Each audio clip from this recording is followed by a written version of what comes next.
መስጊድ ውስጥ የተከናወነ አስገራሚና እውነተኛ የስለላ ኦፕሬሽን አሉ ቡቲክ ተቀድሟል። 4 ህፃናትን በአንድ ላይ ገሏቸው። እስልምናን የተቀበለችው ሳይንቲስት ከሙያዋ ጋር የሚሄድ የቁርአን ተአምር ስላገኘው ነው ትለናለች።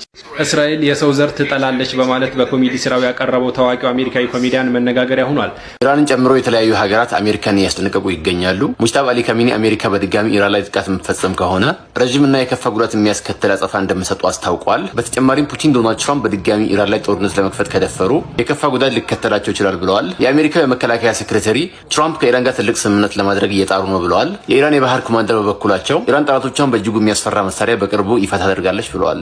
አሉ ቡቲክ ተቀድሟል። ታዳጊው የፋሽን ክሬተር እና ሱፐርስታር ቃሉ ቡቲክ ኢንስታግራምን እያጋየው ነው ጋይስ። እንደምታውቁት አንድ ወር እንኳን ሳይሞላው ነው 1 ሚሊዮን ፎሎወርን አይጂ ላይ ያፈራው። እናም ይሄን አስመልክቶ 1 ሚሊዮን ፎሎወሮቹን ለማመስገን አንድ ቁጥር የተጻፈበት ኬክ አሰርቶ ለኢንስታግራም ስቶሪ ፎቶ ይነሳል። ነገር ግን ጀለስ ፎቶውን ከመፖስቱ በፊት አካውንቱ ቀድሞት 2 ሚሊዮን ይገባል። በጣም የሚገርም ነው። እናም ይቺ አራዳ ልጅ ይሄንን ስታይ በፍጹም ሌላ ኬክ አላሰራችም። የ1 ሚሊዮኑ የኬክ ፎቶ ላይ ቀደማችሁኝ ብሎ በመጻፍ ተከታዮቹን አመስግነዋል። እውነት ለመናገር በጣም ሌጀንዳሪ የሆነ ፖስት ነው። አዲስ ከሆናችሁ ይሄንን አካውንት ፎሎ አድርጉት። መስጊድ ውስጥ የተከናወነ አስገራሚና እውነተኛ የስለላ ኦፕሬሽን ላስቃኝ። መጨረሻው እንዴት እንደተጠናቀቀ ስትመለከተው ተወደዋለህ ብዬ አስባለሁ። ስለዚህ እስከ መጨረሻው ተከታተለው። ኮሜንት ላይ ኢስላም ሰላም ቢያልክ ጻፍልኝ። ያው ለምን እንደሆነ ፋይናሊስቱን ተረዳዋለህ ብዬ አስባለሁ። ከላይ ምስሉ ላይ የምትመለከተው ሰውዬ ክሬግ ሞንቴል ይባላል። አሜሪካዊ ነው። እንግዲህ የአሜሪካው ኤፍቢአይ ታውቀዋለህ አይደለ? በጣም ታዋቂ ነው። ፌደራል ቢሮ ኦፍ ኢንቨስቲጌሽን እጅግ በጣም ታዋቂ የሆነ ጉምቱ ተቋም ነው በአሜሪካ። እንግዲህ ሀገር ውስጥ ዶሜስቲክ የሆነ የለም የወንጀል ምርመራዎችን የሚያከናውን ብቻ ታውቀዋለህ። ስለሱ አልነግርህም። ታዲያ ይህ ኤፍቢአይ ማለት ነው በአሜሪካ ካሊፎርኒያ ግዛት ውስጥ ሙስሊሞች ላይ ስለላ ተግባር መፈጸም ይፈልጋል። ወይም ደግሞ መስጊዶች ውስጥ ከሙስሊሞች ጋር በተገናኘ ስለ ሽብርተኝነት፣ ስለ አክራሪነት መሰል ነገሮች የስለላ ተግባር መፈጸም ይፈልጋል። እዚህ ጋር የምትመለከተውን ሰው ክሬግ ሞንቴል የተባለውን ሰው ለዚህ ሚሽን እንግዲህ ይመርጧል። ይህም ደግሞ ሰው ደግሞ ክሬግ ሞንቴል የሚባለውም ሰው ደግሞ እንግዲህ ሚሽኑን ተቀብሎ ወደ መስጊዶች ይሄዳል። መስጊድም ደግሞ ሄዶ አዲስ ሰለምቴ መሆኑን ገልጾ እንግዲህ ፋሩቅ በሚል አዲስ ስም ከሙስሊሞች ጋር አብሮ መስገድ አብሮ ጊዜ ማሳለፍ ይጀምራል። መስጊድ ላይም ረጅም የተባሉ ጊዜዎችን ያሳልፋል። ታዲያ ከጊዜያት በኋላም ደግሞ ይህ ሰው ስለላ ተግባሩ ወይም ደግሞ ሚሽኑ ወደ ተግባር ያስገባል ማለት ነው። እንደነገርኳችሁ ነው የእሱ ዋነኛ የተላከበት ተልዕኮ ስለ ጂሃድ ስለመሰል ነገሮች ፖይንቶችን እንዲያነሳ ሰዎችን መቀስቀስና በዚህ ጉዳይ ላይ ፍላጎት ያላቸው ወይም ደግሞ ለዚህ ነገር ቅርብ የሆኑ ሰዎችን እንግዲህ ለኤፍቢአይ ሪፖርት ማድረግ ነው ማለት ነው። ታዲያ የሰውም እንግዲህ መስጊድ ላይ የሚተግባባቸውን ሰዎች የሚያወራቸው ወሬ ለሁሉም ተቀራራቢነት ነበራቸው። ይህ ምንድነው? ሁልጊዜ ስለ ሸሂድነት ያወራቸዋል። ስለምንድነው? ስለ ጂሃድ ነው የሚያወራቸው። ስለ ጦር መሳሪያና መሰል ነገሮችን ያወራቸዋል ማለት ነው። ታዲያ መስጊዱ ስር ያሉ ሰዎች ይህ ሰው የሚያወራው ነገር እጅግ በጣም የተረበሹ ይመጣል፣ ወይም ደግሞ ምቾት አልተሰማቸውም ማለት ነው።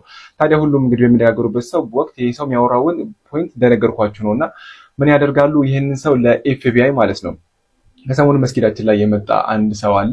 ይህ ሰው እያነሳቸው ያላቸው ፖይንቶች ወይም ደግሞ የሚያነሳቸው ጨዋታዎች በጣም ደስ አይሉም። ስለ ሽብርተኝ ምንድነው ስለ ጦር መሳሪያ ስለ ጂሃድ ነገሮች ነው የሚያወራውና ይህን ሰው ብትከታተሉት ብለው ለኤፍቢአይ ሪፖርት ያደርጋሉ። እነሱ አላወቁም መስሎቹም ወይም የኛ ጀማዎች አላወቁም ማለት እነሱ ራሳቸው ኤፍቢአይ የላኩት ሰው እንደሆነ ማለት ነው። ታዲያ ኤፍቢአይም ደግሞ የተግባሩ ነገር ወደሱ ሲመጣለት በጣም ተገርሞ እንደነበር ነው የተገለጸው። ሙስሊሞቹ ተጠርጥሮበት የነበረው የሽብርተኝነትና ወይም ደግሞ የአክራሪነት ጉዳይ ሳይሆን እንግዲህ እነዚህ ሙስሊሞች ለሰላም ዘብ የሆኑ ስለ ሰላም የሚያስቡ ለሀገራቸው ቅድሚያ የሚሰጡ ምርጥ ሰዎች መሆናቸውን ያስመሰከሩበት እጅግ ድንቅ የሆነ ተግባር ነው የተባለው። ይህ ሰው እንግዲህ ከሰዎች ጋር በሚያወራበት ወቅት መስጊድ ላይ ምናምን ነገር እንግዲህ ድምጻቸውን ለመግላት ይሞክር ነበረ። ያን ድምጽ ለመግላት የሚጠቀምበት የነበረው መሳሪያ ከሚጠቀምባቸው መሳሪያዎች መካከል አንደኛው በመኪና ቁልፍ ላይ የተገጠሙ ድምጽ ሪከርድ ያላቸው እንትኖችን ይጠቀም ነበረ። ሰዎች እንግዲህ አብሯቸው የሚያወራው ሰዓት እጁ ላይ ያዘው ቁልፍ ነው የሚመስላቸው፣ ነገር ግን እዛ ስር ድምጽ መግቢያ ነበረውና በሱ ይቀዳቸው ጭምር እንደነበር ነው የተገለጸው። ከዚህም ባሻገር ደግሞ እጅግ በጣም ሌላ የሚጠቀመው ነገር ነበረ። አንድ ጊዜ ምን አደረገ ተባለ መሰላችሁ? ይህ ሰው መስጊድ ውስጥ እንግዲህ ቁልፍ ሆነ ብሎ ይጥላል ማለት ነው። ቁልፍ ይጥላል። ታዲያ ሰዎች ደግሞ ቁልፍ አግኝተናል ብለው ለመስጊድ ኢማሞች ያስረክባሉ። የመስጊድ ኢማሞችም ደግሞ ለሰጋጆች እንግዲህ ቁልፍ የጣለ ሰው ካለ ምናምን ብለው ይጠይቃሉ። ሰዎችም ደግሞ ሁሉም ስላልጣሉ አልጣልንም ይላሉ። እሱ ደግሞ ባላወቀ ላሽ ይላል ማለት ነው። ታዲያ የዚህ ሰው ዓላማ ኢንቴንሽናሊ ነበር የጣለው። ዓላማው ምንድን ነበረ? መስጊድ ስር እንግዲህ በሚጠፋበት ወቅት ላይ ይጠየቃል። ሰው ካልተገኘ በሰዓቱ ቢሮ ስር ይቀመጥና ጠፋኝ ያለ ሰው በመጣ ወቅት እንዲሰጠው ነበር የሚደረገው። ታዲያ ሰው ይሄን ነገር ያቅ ስለነበር ይሄን ያደረገው ቢሮ ስር እንትኑ ሲቀመጥ ለካኛው የሚጥለው ቁልፍ ላይ እንደነገርኳችሁ ቅድም እንደነገርኳችሁ ውስጡ ላይ ሪከርድ መርደር አለው። ታዲያም ቢሮ ለሚወሩ ነገሮችን ለመሰለል ይጠቀምበት እንደነበርና ለቀናት እንግዲህ ጠፍቶኛል ብሎ ቁልፉን እንደማይፈልገውና ለቀናት ያዳምጥ እንደነበር ጭምር ነው የተገለጸው። ለማንኛውም ሙስሊሞች ተጠርጥረውበት የነበረው የሽብር ተግባር ወይም ደግሞ አክራሪነትና ጽንፈኝነት የተባሉ ነገሮች ሳይሆን ሰላማዊ ዜጋ መሆናቸውን ያስመሰከሩበት እጅግ በጣም ገራሚ የነበረ ኦፕሬሽን ነው የተባለው። እንግዲህ ሰክሰሱ ለኤፍቢአይ ሳይሆን ለሙስሊሞች ሆኖ አልፎ ነበረ። በዚህ አጋጣሚ አንድ ነገር ለመረጃችሁ ያህል ለመንገር ያህል በአሜሪካ ከ1980 እስከ 2005 በተደረገ ጥናት መሰረት ኤፍቢአይ ራሱን ጥናት ያጠናው በተደረገ ጥናት መሰረት 94% የሚሆኑ ሀገር ውስጥ አሜሪካ ውስጥ የተፈጸሙ ወንጀሎች የተሰሩት ሙስሊም ባልሆኑ ሰዎች ነው 94% የሚሆኑት። ነገር ግን ያቺ 6%ን ሙስሊም ናቸው ተብሎ በተሰሩ ወንጀሎች ግን ሚዲያዎች በጣም ያራግቡትና ነገሮችን ሁሉ እስልምና ስናስብ ስለ ሽብርተኝነት መሰል ነገሮች እንዲነሱ ይደረጋል ማለት ነው። ኤኒዌይስ እንግዲህ እስላም ሰላም ለምን በላችሁ እንዳልኳችሁ ገብቷችኋል ብዬ አስባለሁኝ። ይሄንን የዚህ ሰውዬ ተግባር ስመለከት አንድ ነገር አእምሮ የመጥቶ ነበረ። ጠምጣሚ ካድሬዎች የሚባሉት የኛ ሰዎች ማለት ነው። በተለያዩ ወቅቶች ላይ ድምጻችን ይሰማም ሆነ በተለያዩ ወቅቶች ላይ ለመንግስት ሪፖርት የሚያደርጉ ጠምጣሚ ሙስሊሞች ነበሩ። እነሱ ሰዎች ትዝ አሉኝ ማለት ነው። ኤኒዌይስ እንግዲህ እኛ ሙስሊሞች የሚወራብን ሌላ፣ ሚዲያው የሚያወራብን ሌላ፣ መሬት ላይ ያለው ተጨባጭ ግን በዛው ሌላ ነው ማለት ነው። ይህን ነገር ላድርሳችሁ ብዬ ነው። እንግዲህ ሚሽኑ ለሙስሊሞች ሚሽን አኮምፕሊሽድ ስላለ ለሙስሊሞች የተሳካ ሚሽን ነበረ።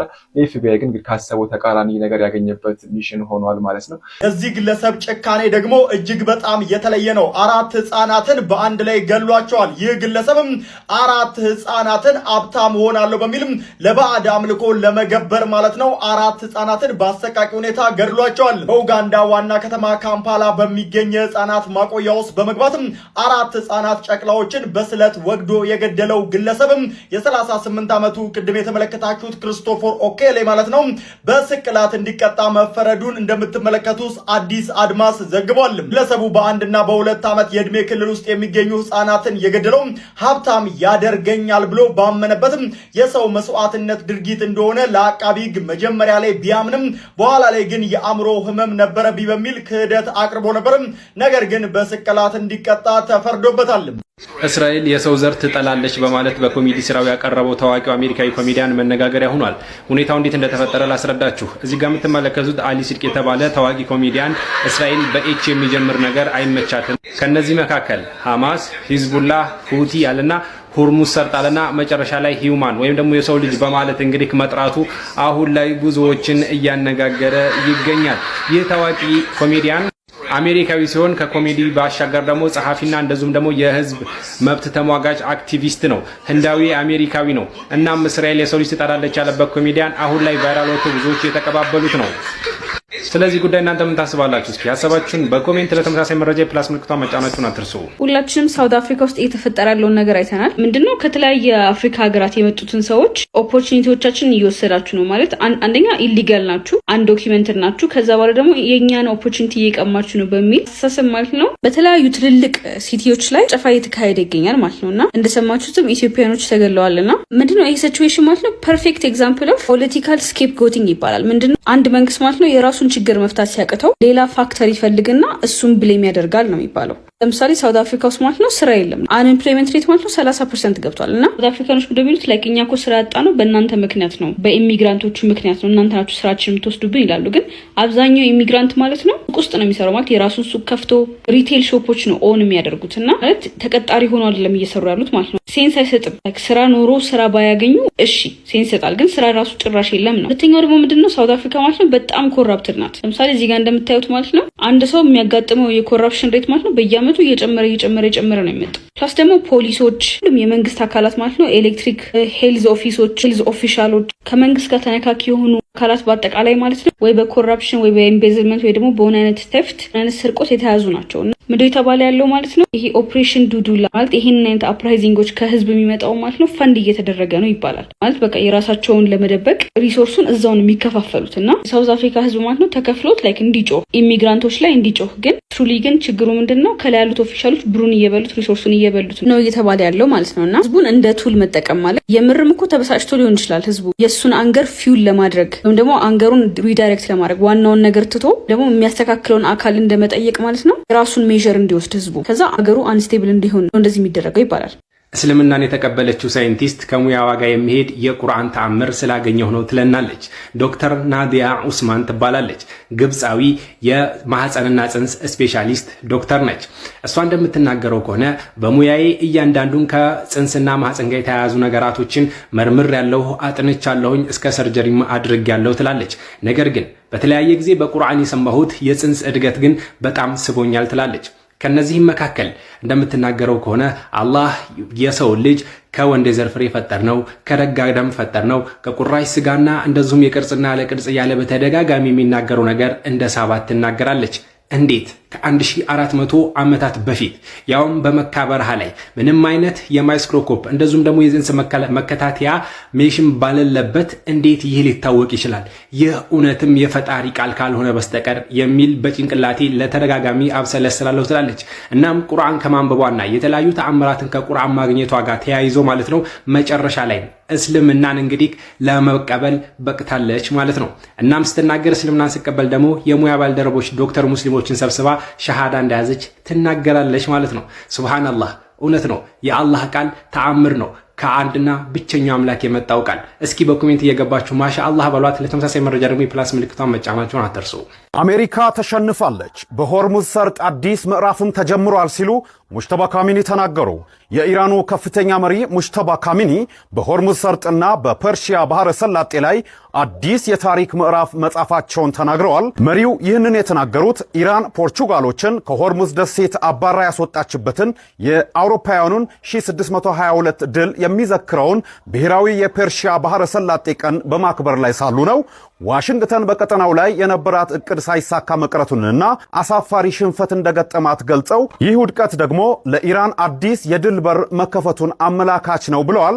አሜሪካ በራሷ እቅድ ተሸንፋ መውጣቷ በፐርሺያ ባህረ ሰላጤና በሆርሙዝ ሰርጥ አዲስ የኃይል ሚዛን እንዲፈጠር አጋጣሚ መፍጠሩንም በጽሑፋቸው ገልጸዋል። ፕሬዝዳንት ዶናልድ ትራምፕ ኢራን እጅ እንድትሰጥ ግፊት እያደረጉ ባሉበት በዚህ ወቅት የሙጅተባ ካሚኒ መግለጫ ማስጠንቀቂያና ድል የተቀላቀለበት ጠንካራ ምላሽ ሆኖ አልፏል። ይህ መግለጫ በኢራን ብሔራዊ መገናኛ ብዙሃን በስፋት የተነበበ ሲሆን በቀጠናው ያለውን የጂኦፖለቲካል ውጥረትም ከፍተኛ ደረጃ ላይ መድረሱን አመላካች ሆኗል።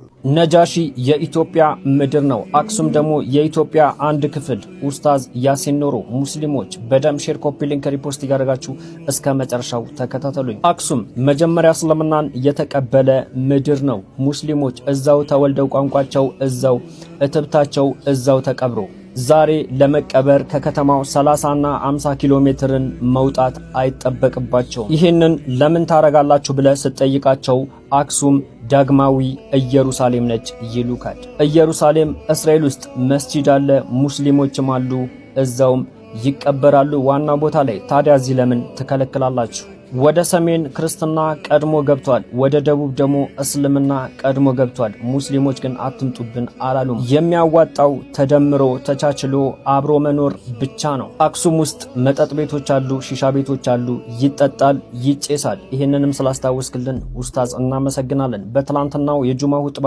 ኡስታዝ ያሲን ኑሩ የእስራኤሉ ምክትል ፕሬዝዳንት እጅ አልጨበጠም ያሉት የፓላስታይን የእግር ኳስ አሶሲዬሽን ፕሬዝዳንት የሆኑት ጅብሪል የተባሉ ሰው መነጋገሪያ ሆኗል።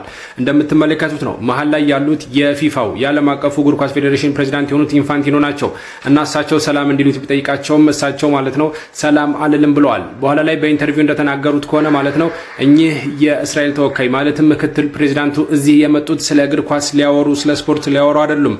እሳቸው የመጡት ስለ እስራኤል ገቨርንመንት ለመከላከል ለእስራኤል ጠቅላይ ሚኒስትር ቤንያሚን ኔታንያሁ ለሱ ለመከላከል እንጂ እዚህ የመጡት ስለ ስፖርት ለማውራት አይደለም። ብዙ ሰዎች ስለ ስፖርት ይመስላቸዋል በማለት እንግዲህ ማለት ነው ለህዝቡ ይፋ አድርጓል። ለምን ሰላም እንዳላሉ ዓለም እንደሚያውቀው እኛ ፓለስታይኖች ነን ተጎጂ፣ እርሳቸው ደግሞ እዚህ ቦታ ላይ የተገኙት ሆን ተብሎ ማለት ነው ለመንግስታቸው የሚያደርገውን ነገር ለመከላከል ነው በማለት እንግዲህ ለዛ ነው ሰላም ያላልኩት በማለት እንግዲህ እንደምትመለከቱት ሰላም ሳይሉ የፊፋውን ፕሬዝዳንት ብቻ ሰላም ብለው ተመልሷል። ይህ ድርጊታቸው አሁን ላይ ብዙዎችን እያነጋገረ ይገኛል። እናንተ ስለዚህ ሁኔታ ምን ታስባላችሁ? አስደንጋጭና እጅግ አስገራሚ የተባለ መረጃ በዚህ ሰዓት ተሰምቷል።